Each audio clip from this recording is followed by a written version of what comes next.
5, 4, 3, 2, 1. Good morning, everyone. My name is Fran, Holliday, and I'm the rector of St. Mary's Episcopal Church in Crystal Lake. And I'm greeting you today as we celebrate the Feast of the Ascension.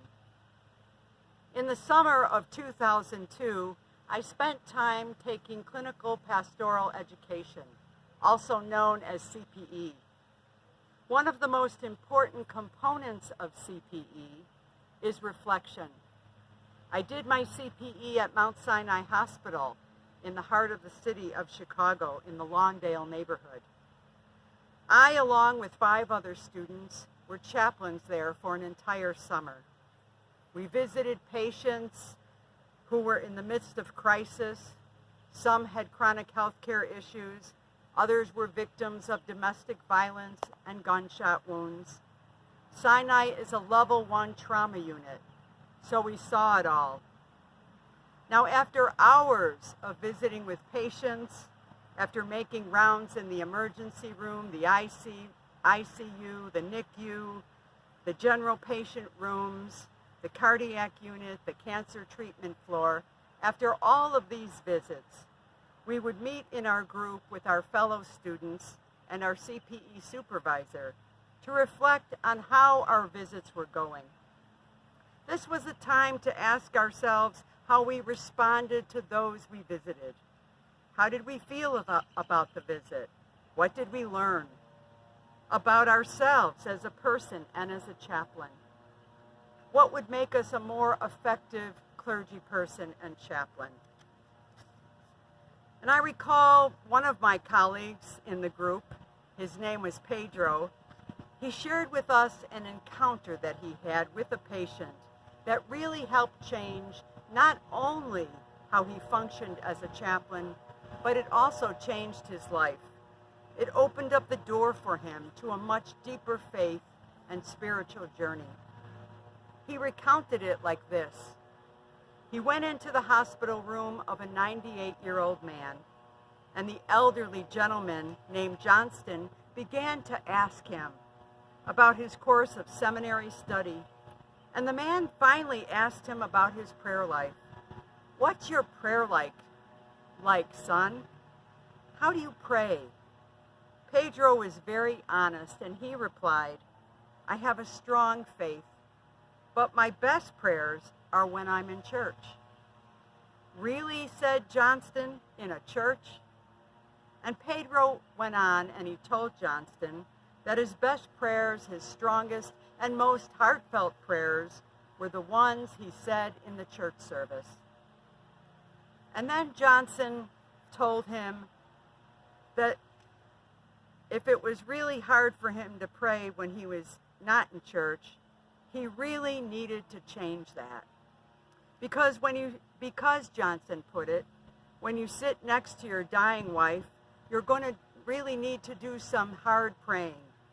When you lose your child to a heroin overdose or a suicide or another tragedy in life befalls you, you're going to need some of the best praying you've ever done in your life. When you lose the shirt off your back, that is when the rubber hits the road, not when you're sitting in a church. And Johnston continued, when you're lying in that hospital bed like I am now, knowing that you have cancer and you may not make it, you need better prayers, better than the ones that you ever said before. You better learn how to pray in the here and now. On the night when you're driving in a storm and you get lost on that barren highway, you need to go deeper than you've ever gone in church. And Johnston went on. He pointed out all the circumstances in this life where prayer is needed and how Pedro needed to start learning to say his best prayers out in the world, in the midst of real life circumstances. I'll never forget this story because it has a message for all of us. Jesus is out in the world. God is with us in the midst of all circumstances of this life, day and night. God is not confined to a church building. We are outside of our churches now, and we will eventually return to our house of worship, but the presence of God is out here. in the midst of everyday life. God is with us on the road we walk now. Jesus is not shut up in a church building waiting for us to return, but rather he is beside us in the struggles that we face and in the midst of this pandemic. At the center of any illness that we may be having in body, mind, and spirit, Christ is present. Today, on the Feast of the Ascension, we are reminded that God is accessible, always with us. God is everywhere we are. We don't have to just seek God in a specific place to know the love and the embrace of Christ. The Ascension marks the day when Jesus' physical earthly presence leaves us, but not his spiritual presence. Ironically, Jesus went away so that he could be everywhere present. It is like the words to that hymn in our hymnal by Brian Wren, Christ is alive.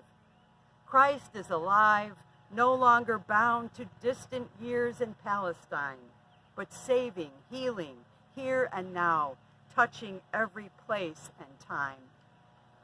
The Feast of the Ascension is our invitation to embrace the reality that Christ has transcended time and space and place. He is everywhere present. We can encounter Christ everywhere at any time.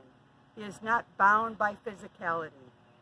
We need to say our best prayers out in the world, in the midst of our pain, with others, and for others, in the midst of their suffering. We need to let ourselves deeply know that God is with us through it all.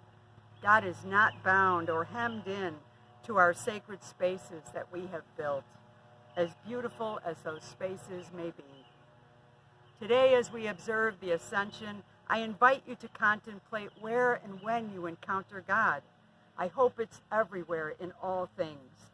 I hope you say your best prayers not in church, but I hope you say your best prayers today and tomorrow and in every circumstance of this life. And I hope you encounter God in all things and through all things, everywhere that you are.